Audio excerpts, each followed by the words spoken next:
Semarang, sebuah kota pelabuhan yang tidak hanya mempertemukan komoditas dagang, tapi juga menjadi saksi bisu denyut nadi kesenian tradisional yang berjuang melawan zaman. Di sebuah sudut kota, melodi gamelan masih bergema dari sebuah perkumpulan legendaris, Wayang Orang Ngesti Pandowo. Perjalanan ini bermula jauh dari Semarang. Pada 1 Juli 1937, di sebuah pasar malam di Mauspati, Madiun, Ki Sastro Sabdo bersama 4 rekan seniman, Ki Sastro Sudirjo, Ki Narto Sabdo, Ki Darso Sabdo, dan Ki Kusni mendirikan Ngesti Pandowo. Nama Ngesti bermakna doa yang tulus, dan Pandowo melambangkan kekuatan yang menyatu. Di masa itu, mereka adalah rombongan panggung komersial yang berkeliling dari satu pasar malam ke pasar malam lainnya untuk menghibur rakyat jelata hingga warga Belanda. Tahun 1950 menjadi titik balik. Atas undangan Wali Kota Semarang saat itu, Hadi Supeno Sosrowardoyo, Ngesti Pandowo diboyong ke Semarang. Berdasarkan pengalaman saya mendapatkan cerita dari para sesepuh Ngesti Pandowo, antara lain Ki Narto Sabdo almarhum, kemudian Pak Suratno, Pak Kaning, Pak Kas, ya, yang semuanya juga sudah almarhum. Dan berdasarkan penelitian yang pernah saya lakukan, ya, pada 1990 ketika menyusun makalah, kemudian pada tahun 2000-an dan pada 2016 ini, ya, berdasarkan sumber-sumber yang saya temukan dan wawancara dengan pihak-pihak Ngesti Pandowo, bahwa Ngesti Pandowo itu didirikan oleh Ki Sastro Sabdo, ya, pada 1 Juli 1937 di Madiun. Menurut sumber-sumber itu dapat diketahui bahwa saat itu Ngesti Pandowo merupakan kelompok wayang orang yang pentas keliling, ya, di beberapa kota di Jawa Timur dan di Jawa Tengah, ya, yang pada akhirnya pada tahun 1950-an, ya, persisnya 1954 itu mulai menetap di Semarang, ya, atas fasilitasi dari wali kota pada saat itu, yaitu Bapak Hadi Supeno. Jadi pada saat itu Ngesti Pandowo diberikan satu tempat untuk pentas, yaitu di GRIS, ya, Gedung Rakyat Indonesia Semarang, dan anak-anak wayangnya juga mendapatkan fasilitas, ya, asrama di Jalan Anggrek Raya nomor 2A yang saat ini menjadi tempat parkir dari Citraland itu.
Terus terang, Mas, saya tidak pernah mengalami, ya, kehidupan pada masa kejayaan Ngesti ya.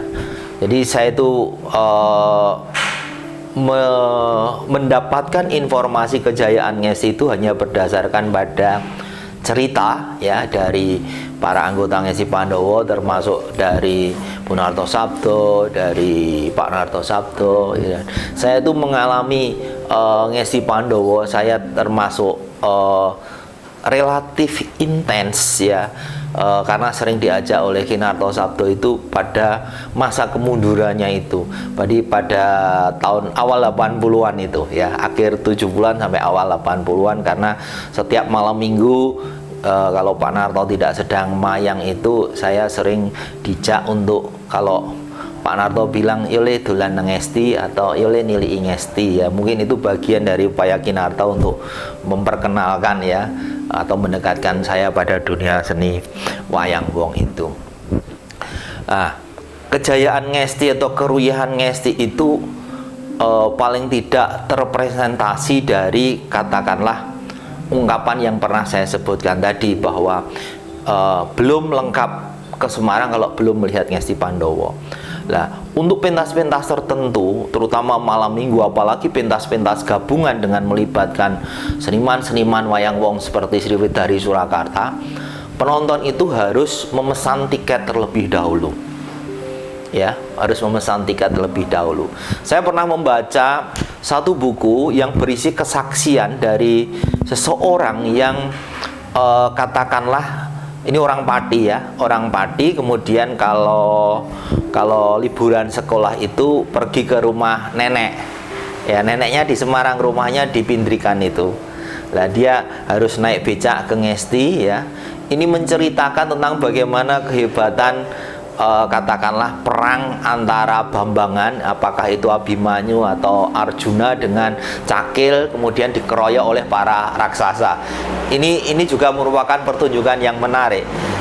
Ya, ini perlu kami tambahkan bahwa adegan perang kembang ini merupakan salah satu kekuatan Ngesti Pandowo ini, yang ditampilkan Cakilnya Pak Cipto, kemudian Janokonya itu Warni, dan dengan iringan kendang Pak Narto Sabdo itu merupakan sebuah atraksi yang pada saat itu dianggap luar biasa dan gegap gempita. Terus kemudian yang lain adalah Ngesti itu mampu mengembangkan teknik menghilang atau teknik malian, atau perubahan bentuk dari raksasa menjadi satria, satria menjadi raksasa, atau tokoh tertentu menghilang. Ini dengan memanfaatkan cermin, dengan memanipulasi letak cermin, kemudian dengan teknik sedemikian rupa ya, itu telah dilakukan oleh Ngesti, dan itu sungguh sangat memukau penonton pada saat itu. Hal yang lain adalah tentang ini, setanan Ngesti. Jadi setanan Ngesti itu luar biasa bagusnya. Jadi saya pernah mengalami itu, melihat setanan Ngesti itu betul-betul ya, kalau saya membayangkan itu tahun 50-an 60-an itu sungguh sangat memukau begitu. Jadi saya pernah melihat katakanlah kehebatan Ngesti itu antara lain melalui pentas-pentas gabungan itu. Jadi kalau saya diajak Pak Narto Sabdo malam minggu ke Ngesti itu, yang saya temui adalah kekosongan penonton itu pada 8 tahun 80-an itu. Tapi pada saat-saat ulang tahun Ngesti, atau pada saat Pak Narto ingin menggalang dana untuk Ngesti Pandowo, Pak Narto itu selalu punya ide untuk mengadakan pentas gabungan, baik ketoprak maupun wayang, yang penyutradaraannya ya, atau mungkin penulisan naskahnya, penyutradaraan sekaligus pembuatan ilustrasinya itu dilakukan sendiri oleh Pak Narto Sabdo. Salah satu contohnya adalah pada saat ulang tahun Paguyuban Karawitan Condong Raos ya. Saya ingat betul pada saat itu Ngesti Pandowo menggelar dua malam pementasan ketoprak, yaitu dengan lakon Morokesi dan Kethek Ugleng. Dan pada saat itu luar biasa penontonnya. Jadi Ngesti Pandowo yang menampung 1000 penonton itu, Gedung Kris yang mampu menampung 1000 penonton itu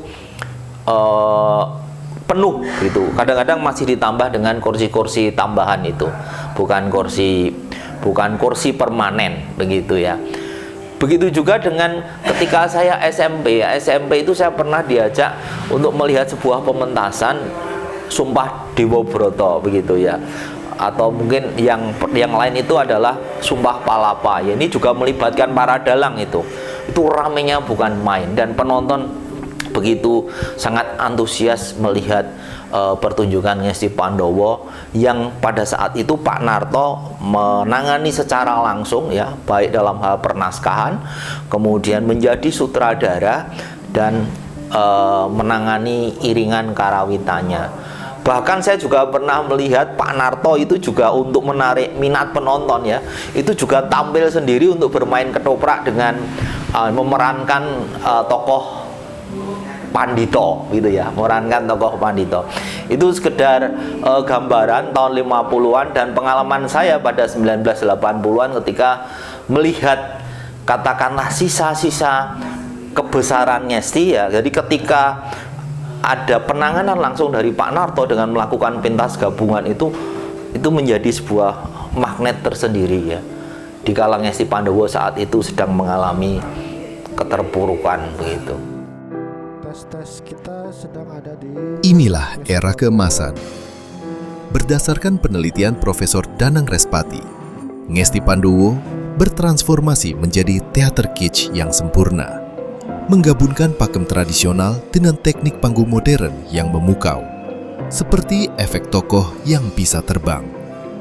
Mereka menjadi ikon budaya kota Semarang, bahkan menjadi kesayangan Presiden Soekarno yang berkali-kali mengundang mereka ke istana. Namun, roda terus berputar. Masuknya televisi swasta dan perubahan gaya hidup masyarakat mulai menggerus minat penonton pada dasawarsa 80-an. Gedung Gris yang legendaris pun akhirnya dihancurkan untuk pembangunan pusat perbelanjaan modern. Ngesti Pandowo di bawah Sastro Sabdo itu katakanlah tumbuh dan akhirnya mencapai puncak kejayaan, ya, pada tahun 19 sampai dengan pada tahun 1970-an, ya. Jadi pada akhir 1970-an itu kemudian perlahan tapi pasti, ya, Ngesti Pandowo itu mengalami kemunduran, dan kemunduran itu paling sangat dirasakan, ya, atau mulai terasa dan kemudian terus berlanjut pada tahun 1980-an dan berlanjut sampai dengan saat ini. Jadi dapat dikatakan bahwa kejayaan Ngesti Pandowo itu ketika berada di bawah kepemimpinan Ki Sastro Sabdo, karena pada saat itu Ngesti Pandowo mampu tampil, ya, sebagai sebuah teater, kalau menurut Pak Omar Khayyam itu disebut sebagai teater kitsch yang mampu menyajikan pementasan yang apik, ya, inovatif, kemudian dengan trik-trik, dengan spektakel yang diminati atau digemari oleh penonton, sehingga, ya, untuk menonton Ngesti Pandowo itu pada masa-masa tertentu, ya, terutama malam minggu, apalagi kalau pentas gabungan itu tiket itu harus dipesan terlebih dahulu, ya.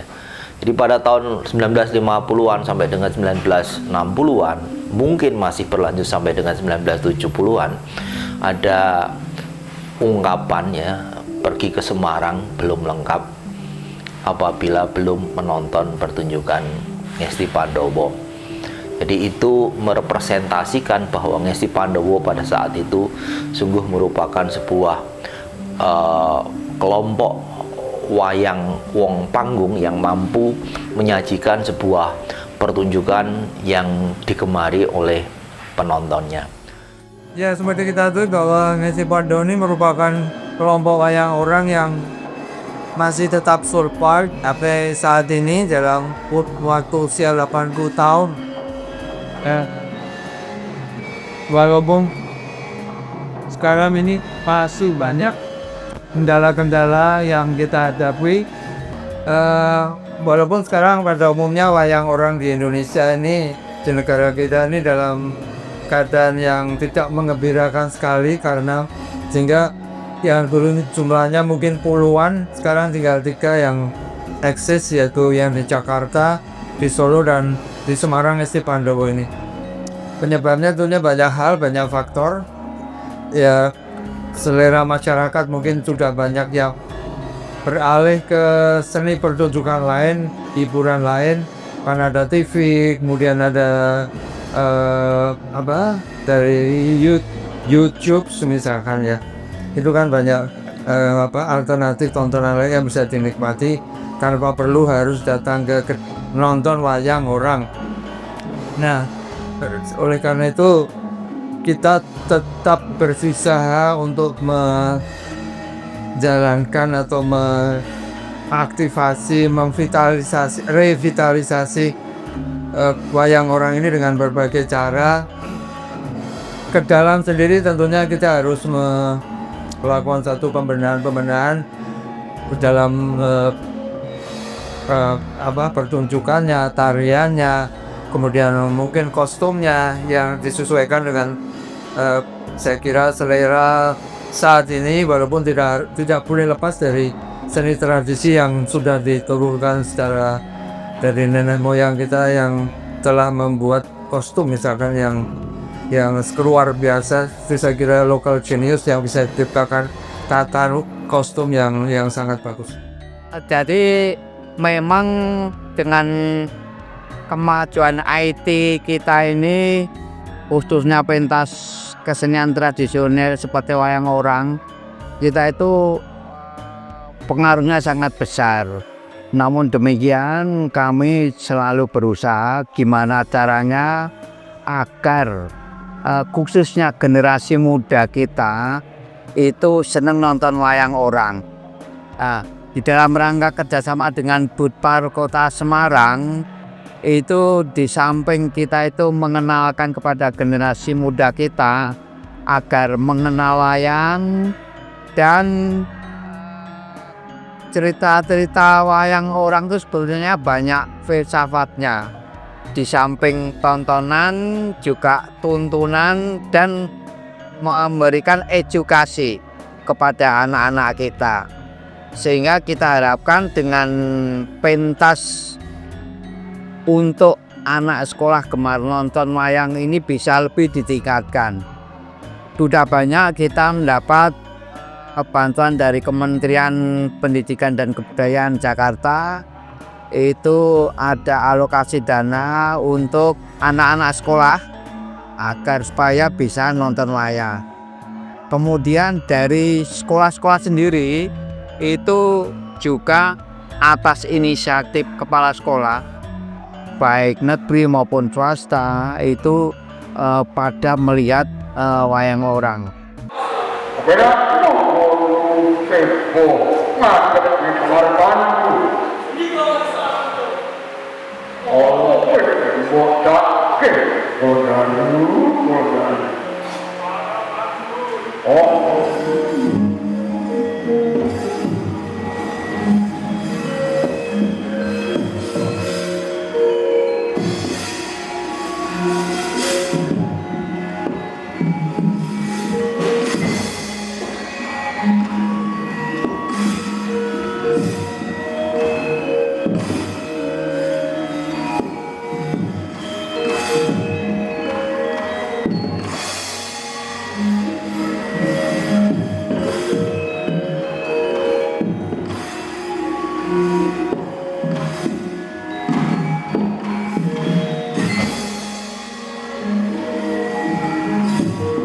Tapi tentunya ini membutuhkan suatu upaya yang sangat keras, bantuan dari pemerintah untuk membantu merevitalisasi, membantu mengembangkan lagi, mempertahankan dan mengembangkan lagi seni wayang ini yang saya kira banyak sekali fungsi-fungsi sosialnya, antara lain pendidikan pada generasi muda, pada masyarakat mengenai kan filosofi wayang itu bagus sebenarnya, yang bisa dijadikan contoh suri teladan untuk masyarakat.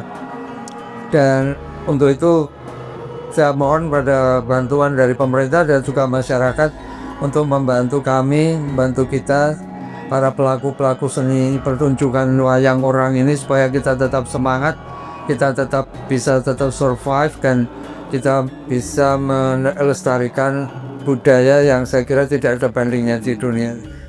Mengapa hal itu bisa terjadi? Karena Pak Sastro Sabdo itu sebagai seorang pendiri ya, kemudian pemilik yang kemudian menjadi manajer sekaligus sebagai pemain Petro yang andal ya. Ini mampu mengorganisasi sebuah organisasi pertunjukan ya dengan baik ya, dengan pengelolaan yang baik yang didukung dengan pemain-pemain wayang ya, seniman-seniman yang andal pula. Jadi kebesaran Ngesti Pandowo itu juga ditopang dengan kehadiran Sunarto yang kemudian mendapatkan tambahan nama menjadi Narto Sabdo ya oleh Ki Sastro Sabdo ya, karena dianggap berjasa di dalam mengembangkan Ngesti Pandowo. Jadi semula Sunarto itu ya menjadi pengendang ya wayang dan ketoprak dari kelompok lain, kemudian direkrut oleh Pak Sastro Sabdo ya, kemudian mendapatkan kepercayaan sebagai pimpinan karawitan. Nah, di tangan Ki Narto Sabdo itulah Ngesti Pandowo semakin lengkap penampilannya ya, dengan menampilkan orkestrasi yang menarik untuk iringan wayang bong, juga menciptakan gending-gending ya, lelagon-lelagon yang sesuai dengan selera masyarakat pada zamannya. Selain itu Ngesti Pandowo di bawah Pak Sastro Sabdo dibantu oleh Pak Narto Sabdo juga mampu menghasilkan tarian-tarian ya. Ada sejumlah repertoar tari yang dihasilkan oleh Pak Narto Sabdo, misalnya tari Samborijo, kemudian tari Bayangan ya, dan ada beberapa tarian yang lain yang pada zamannya itu begitu sangat disukai oleh para penonton Ngesti Pandowo. Selain itu Ngesti Pandowo juga punya seniman-seniman yang handal seperti sang sutradara, dalam hal ini adalah Pak Kusni, yang mampu menerjemahkan keinginan-keinginan Pak Sastro Sabdo dan bekerja sama dengan Pak Narto Sabdo menghasilkan sebuah pertunjukan yang menarik, dan juga memiliki primadona-primadona ya, pemain-pemain wanita, pemain-pemain pria yang andal, yang mampu melakukan onto wecono yang baik, mampu menari dengan baik, sehingga mampu menembang dengan baik, sehingga Ngesti Pandowo itu ya pada masa kejayaannya mampu tampil sebagai teater kids yang sempurna begitu ya, teater kids yang sempurna yang katakanlah yang pada saat itu tidak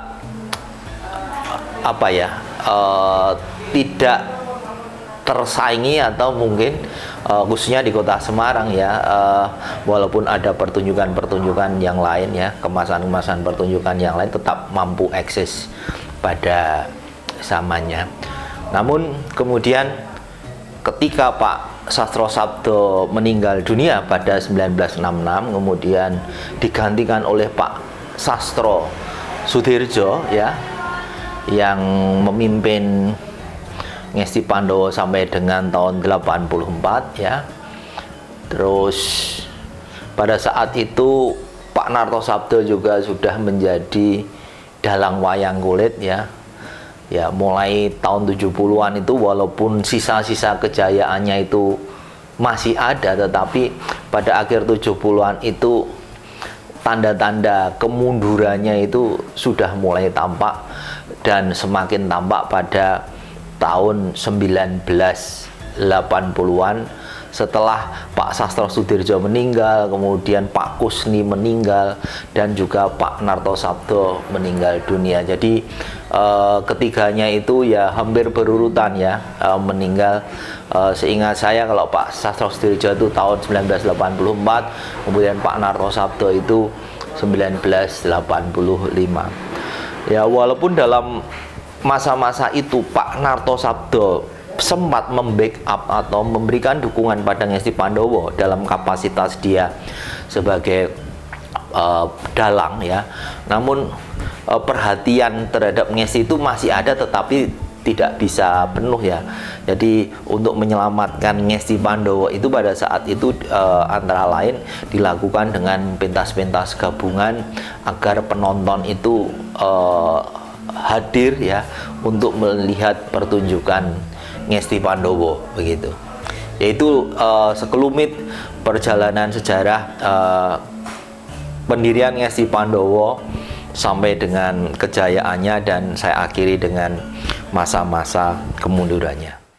Penonton domestik maupun dari luar itu nggak usah susah payah datang ke loket, tapi bisa beli tiket online. Itu sudah berjalan lama.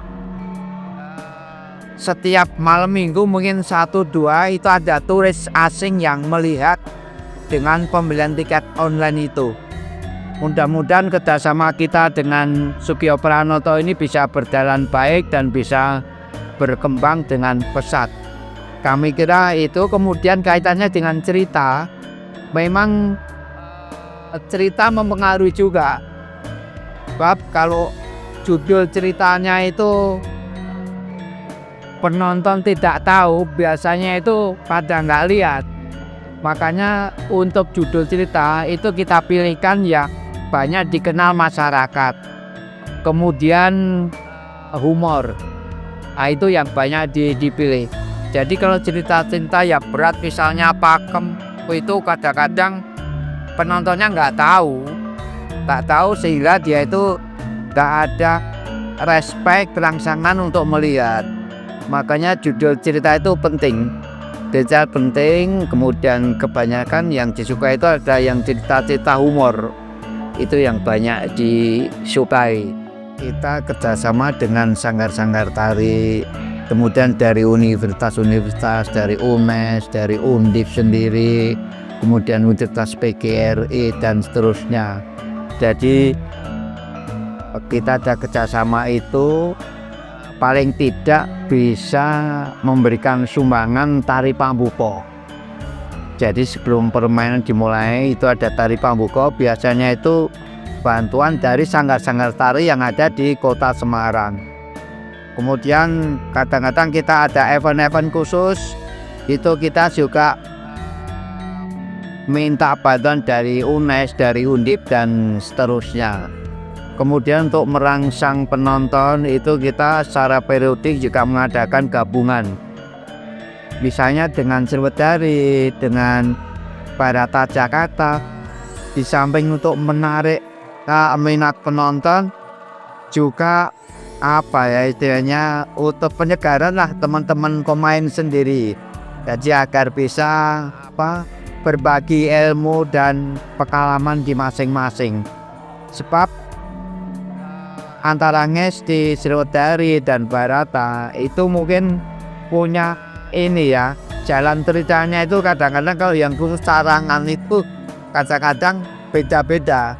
Itu tergantung kreativitas dari banda sutradara. Sehingga kalau pas ketemu gabungan itu bisa berbagi pengalaman dan seterusnya.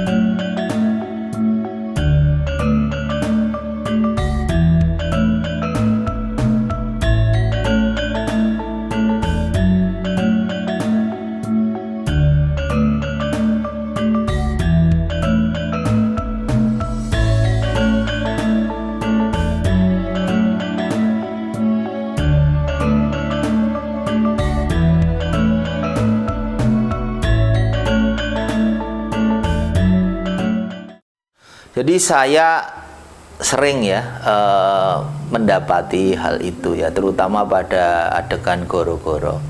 Tetapi itu sebetulnya bukan merupakan fenomena yang baru.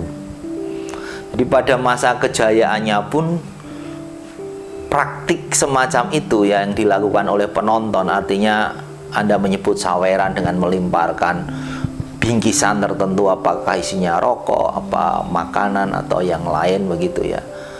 Itu sudah ada pada masa-masa ya tahun 60-an itu. Ini sebagai bentuk perhatian kepada idola punokawannya begitu ya, pada idola punokawannya itu.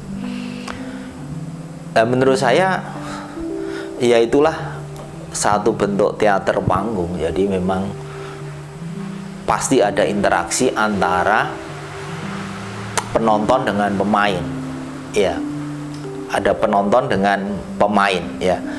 Jadi menurut saya ya kita mau memahaminya dari mana ya. Kalau dari segi estetika mungkin ya kurang tepat ya. Tapi kalau itu ya sebagai sebuah tontonan ya barangkali itulah wujud kecintaan penonton terhadap pemain idolanya ya. Dan ya saya memahaminya hanya itu, dan bisa juga dimanfaatkan oleh para dagelan ya, Ponokawan itu sebagai bahan untuk bercerita atau justru untuk membangun sebuah materi untuk guyonan itu, untuk membuat lawaan-lawaan itu ya di antara pemain itu, bahwa misalnya Gareng dengan Petro ya katakanlah berebut ya ini acting saja ya, atau kemudian memanfaatkan bingkisan itu ya untuk katakanlah bahan untuk membuat jokes, misalnya ayo dibagi rata gitu ya. Dibagi rata itu sebetulnya juga tidak rata begitu ya, ada praktik dalam tanda petik itu ya akal-akalan, dan itu sebetulnya barangkali dimaksudkan sebagai sebuah sindiran terhadap praktik-praktik korupsi itu ya, praktik-praktik korupsi. Jadi katakanlah itu merupakan kritik juga, kritik sosial terhadap realitas yang terjadi pada saat itu gitu. Itu sejauh yang saya ketahui begitu. Jadi bingkisan atau saweran itu dimanfaatkan untuk bahan jokes ya itu. Terus dan biasanya dari yang melempar, apakah itu rokok atau yang lain itu juga ada permintaan, karena di situ mesti ada surat ya.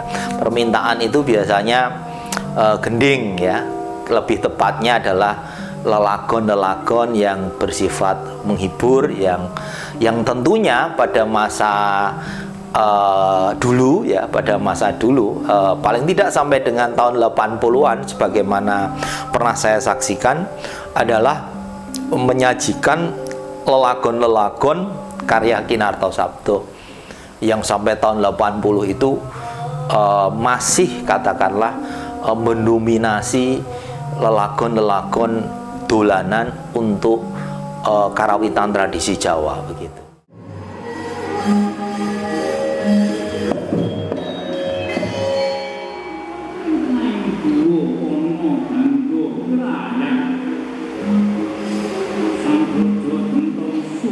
Ngesti Pandowo terpaksa berpindah-pindah dari satu panggung sementara ke panggung lainnya, hingga akhirnya menetap di gedung Kinarto Sabdo, TBRS.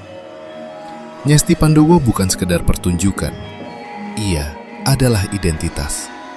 Meski zaman berganti dan layar kaca mendominasi, di balik riasan tebal dan kostum gemerlap, denyut nadi wayang orang ini menolak untuk mati. Mereka tetap berdiri, menjaga cahaya tradisi di tengah modernitas yang terus berlari.